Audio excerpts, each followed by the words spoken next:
صباح الخير. انا بعمل شغل هاند ميد، ده الشغل بتاعي، تحب تشوفه؟ هاند ميد يعني بتبيع خرز؟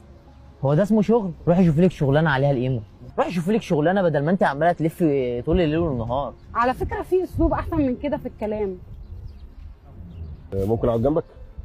على فكره انا سمعت الحوار اللي دار بينك وبين البنت، كان ممكن تتكلم باسلوب الطف من كده واكثر تهذيبا. انا مش فاضي دلوقتي دروس، دلوقتي انا عندي مقابله دلوقتي في شركه مهمه.